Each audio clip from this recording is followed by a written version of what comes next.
What we do here is go back.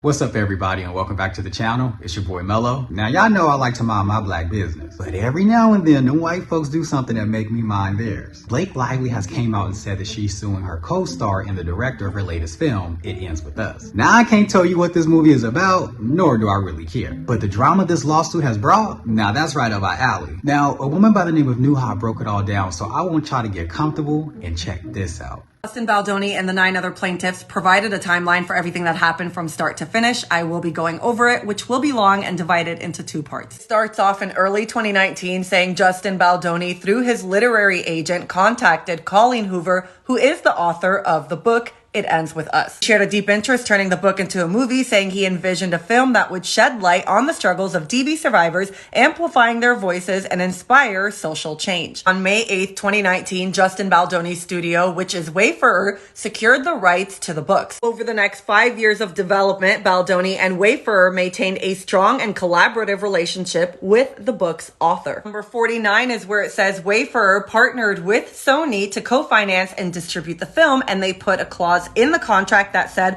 1% of the film's proceeds would be donated to survivors of DV. That 1% was going to go to the organization No More, which Baldoni had wanted to partner as early as September 2022. On or about December 31st of 2022, Blake Lively agreed to take on the lead role of Lily Bloom, and it says that part of negotiations, she was granted an executive producer credit, a title often associated with talent of her stature, and says that the studio did not request that Lively contribute to the film in any capacity beyond her performance and this credit. Fast forward 5 months later, they allege on May 15th, 2023, that Blake Lively took over wardrobe. During pre-production, Lively began to assert control over aspects of the film beyond her role as an actor and outside the scope of her contractual entitlements. Blake Lively overstepped these boundaries, sidelining the production's costume designer, a seasoned professional with a long-standing working relationship with Lively. Line 52, it says, ignoring the director's vision for her character and disregarding the weeks spent by the entire team shopping and thoughtfully crafting her wardrobe in preparation for filming, Lively would send hundreds of images to the film's costume designer during all hours of the evening, pointing them in the direction of the appearance she wanted for her character. Blake Lively insisted that her character had money and could afford $5,000 shoes, which made Justin Baldoni rethink the entire script that he had been working on for well over than a year and approved by both studios. He allegedly also refused several times to participate in wardrobe fittings at the production office, a mere 15 minutes away from her Tribeca residence. Instead, she insisted costume department pick up the wardrobe department and deliver all her wardrobe items to her. These demands were never mentioned in the contract negotiation phase and therefore were not included in the budget. Line 55, it says, in an effort to maintain harmony at the start of their working relationship and to avoid further delays caused by wardrobe conflicts,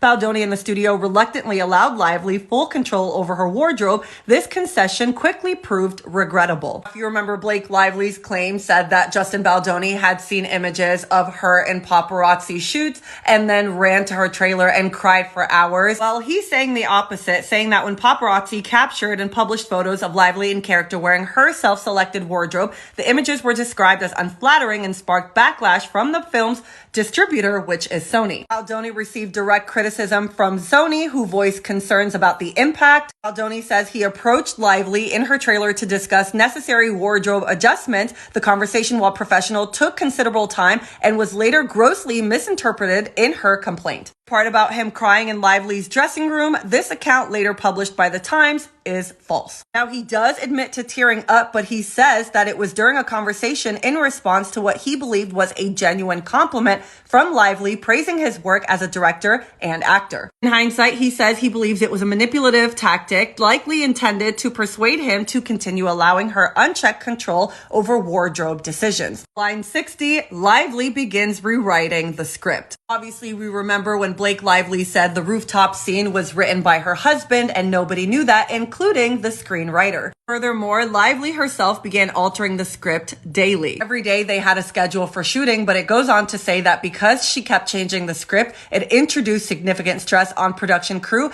and financial strain. And it says weeks before that, he was berated by Ryan Reynolds at their penthouse for allegedly fat-shaming Blake Lively, and because of that, he continued to bend at her will. Baldoni sticking to the story that the reason why he asked her trainer about her weight was because of his back issues. The lawsuit says he has multiple bulging discs, and after Ryan Reynolds had berated him, Justin Baldoni felt compelled to offer repeated apologies, despite his question being entirely reasonable and made in good faith. But following this, Blake Lively refused to perform the lift scene even though it had already been rehearsed with a stunt double. In fact, Blake Lively threatened to quit the production altogether, and Lively gave him an ultimatum to either cast someone else or work with her in the way she works. The reason why he didn't decide to recast, other than it costing them millions of dollars, he said Lively would likely leak that she felt fat shamed by Baldoni, which he thought would ruin his career if he did recast her. Over the months leading up to the film's release, Lively and her collaborators consistently scrutinized interactions with Baldoni and employed tactics that fall squarely within the definition of gaslighting. This behavior pressured Sony, Baldoni, and Wayfarer into ceding control to Lively at every turn, resulting in her domination of nearly every aspect of the film's production. This is when he says she drafted that letter of protection that intentionally misrepresents the nature of the conversation had between Baldoni and or Heath and Lively, and demands Wayfarer parties to sign for Lively to return to work after the strikes. They say after the strike happened, they received an email from her attorney, which was a 17-point list of non-negotiable conditions that must be met before Lively would return to work. Remember, that list insinuated demands that were the result of inappropriate behavior by Justin Baldoni and Jamie Heath. They're saying the reason why they signed it is because that behavior wasn't happening, and that's fine. We can do that. As well as it saying there needs to be an intimacy coordinator. They signed it because there was an intimacy coordinator, so no problem there. Show text messages of Blake Lively from start of production saying that she doesn't need to meet the intimacy coordinator right now, but there was always one there. Justin Baldoni also has dated notes from the meetings that he had with this intimacy coordinator. It says that Blake Lively declined attending these meetings, and the handwritten notes were read to Lively at her penthouse, where she insisted that she and Baldoni meet to write those scenes together. Justin Baldoni's intent was always to have the intimacy coordinator and Blake Lively write those scenes together because he wanted the female's perspective. Now we get into whether or not Jamie Heath and Justin Baldoni were walking in and out of her dressing room when she was breastfeeding or undressed, to which it says she was the one inviting Justin Baldoni into her trailer when she was pumping. It also goes on to say that the claim that she made that Jamie Heath walked into her trailer unannounced was not true. Heath was invited into her trailer along with a female producer, Baldoni, and a Sony rep for a meeting requested by Lively. Mr. Heath arrived first to see if Lively was ready for the meeting, and after knocking and being invited in, saw that Lively was breastfeeding. She was not topless. She was having makeup removed from her collarbone while fully covered. Heath alleges that he asked if he should return at a later time. Lively said no, they could move forward with the meeting as initially planned and would meet them after she finished removing the makeup. Roughly 2 weeks later, he does acknowledge that Blake Lively announced that she thought she had seen him make eye contact with her. He immediately apologized and said he hadn't even realized he looked her way. In response to Lively remarked, "I know you weren't trying to cop a look." Now we get back into refilming after they had the meeting, after they signed that contract or list of demands that she had, and Ryan Reynolds showed up when he was not supposed to. This alleges that Reynolds launched into a tirade, berating Baldoni in what Baldoni later described as a traumatic encounter, stating he had never been spoken to like that in his life. Reynolds demanded an apology to Lively for actions that were mischaracterized and false. Justin Baldoni resisted apologizing for what he had not done, and Ryan Reynolds became further enraged. There was apparently a producer present and a Sony rep who left the meeting in shock. The producer offered that in his 40-year career, he had never seen anything like this in a meeting. The Sony rep mentioned that she would often think of that meeting, and her regret was that she didn't stop Ryan Reynolds from berating Justin Baldoni. Justin Baldoni and Jamie Heath left the meeting deeply unsettled by the implications of Lively and Reynolds' behavior and the power dynamics at play, but they just couldn't simply stop filming halfway through. Now we get into Blake Lively taking over editing, firing the film editor and composer, and creating her own version of the film at Wayfarer's expense,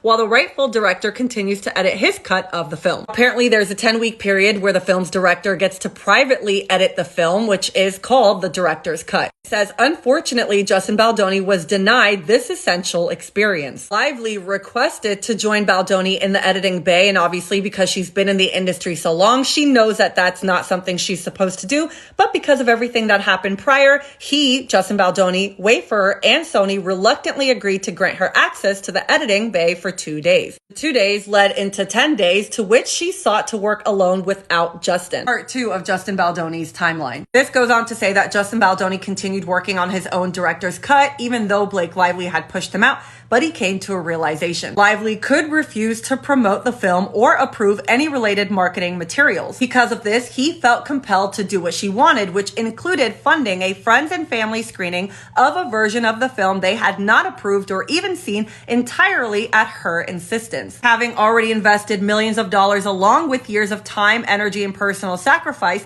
Wayfarer and Baldoni were left with no viable alternatives. Number 84, both studios found themselves in an unprecedented and uncomfortable predicament. Two competing versions of the film created by two different individuals, one of whom had no contractual or creative right to edit the film, let alone produce their own cut. Faced with Lively's threats to withhold promotion of the film, the studio reluctantly agreed to do an official audience test of both versions, Lively's cut and Baldoni's director's cut, once again at Wayfarer's and Sony's expense. The reason why they agreed to this was because apparently Blake Lively had agreed with Sony that if Baldoni's director's cut tested higher, she would drop the matter and fully cooperate, and Baldoni could proceed finishing the film without Lively's editorial interferences. It says that even though Justin Baldoni's cut did score higher with the audience and the film's target demographic, Blake Lively went back on her promise. She insisted that her cut be the version released to the public, even going so far to claim that the author of the book would also refuse to promote the film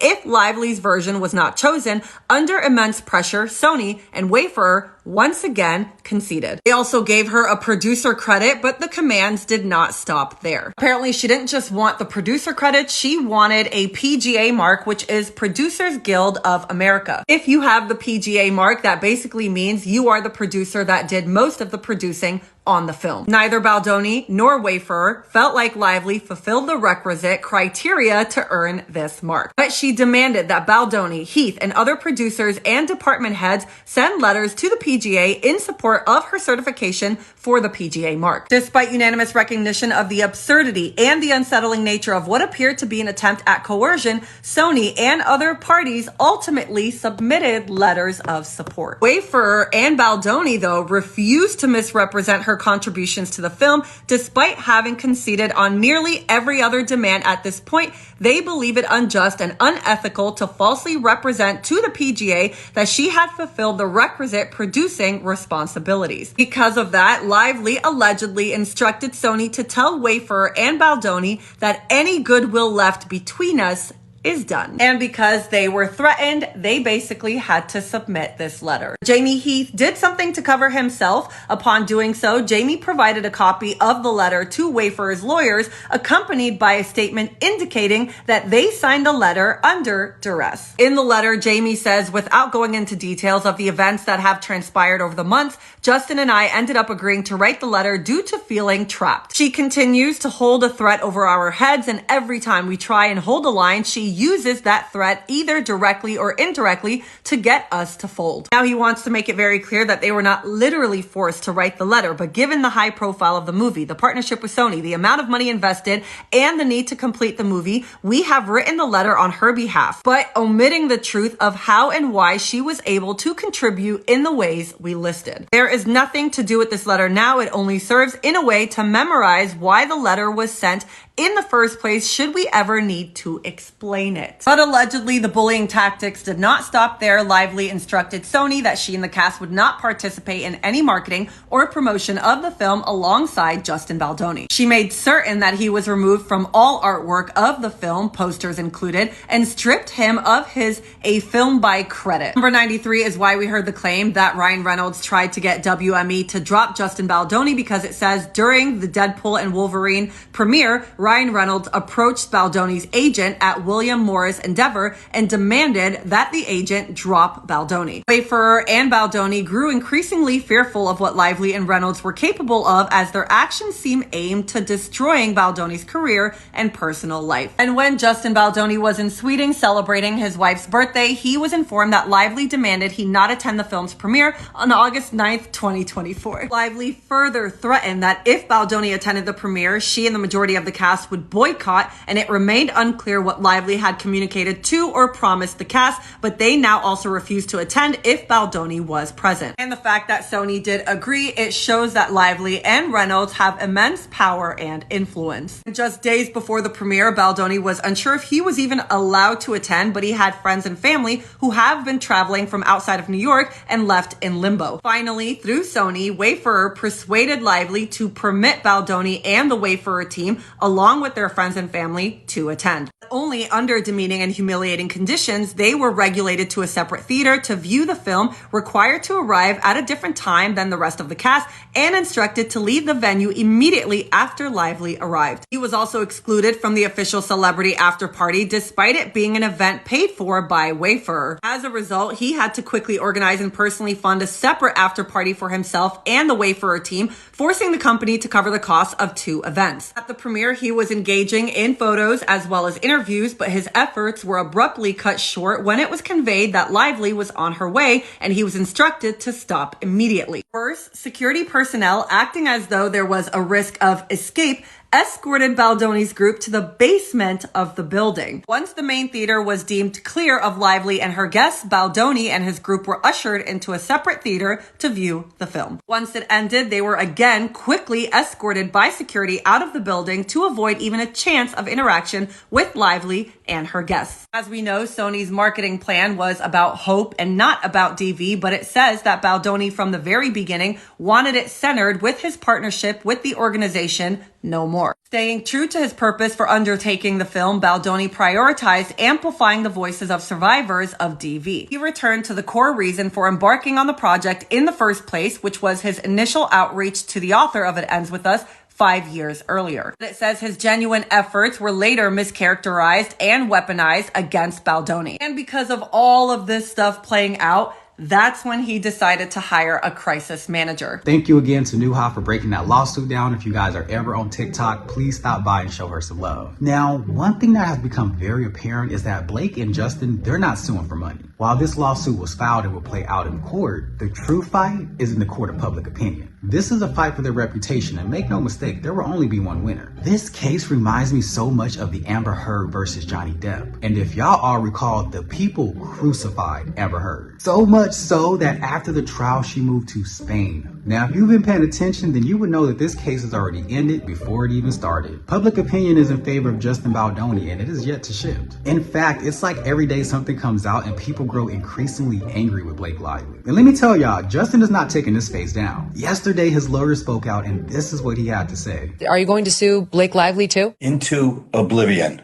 Megan. Wait till you see this lawsuit. It's all going to be based on evidence. It's not going to be just a lawsuit. It's going to be the kind of lawsuit that is full of evidence, admissions, documents, which prove exactly what she did and how she bullied her way through the process to take over the movie and used her PR people to try and destroy Justin. There's a number of different defendants here. Stephanie Jones will be all over this complaint. That is the PR agent who was supposed to be working for Justin Baldoni. Leslie Sloan, who's another PR agent who will be part of this lawsuit. That was Blake Lively's. Blake Lively will be sued, and we're carefully considering other people that will be sued also. Ryan Reynolds, for sure. Now, if you ask me, I think this case is going to be even better than the Johnny Depp and Amber Heard. Me minding my black business is going to have to wait, because when I tell y'all I am all up in this case, I'm all up in that thing. Damn. All up in my shit. If you enjoyed this video, please make sure to go ahead and give it a thumbs up or a thumbs down if that's okay too. Don't forget to drop a comment down below. Now, what do you think about the whole Blake Lively suing Justin Baldoni? Who do you think will win? Have you even watched the movie, or are you just nosy like me? And as always, if you're not already, please make sure to go ahead and subscribe to the channel and make sure to hit that post notification bell so you don't miss out on any videos. I hope everyone has a great rest of their day, and I'll catch you all on the next one.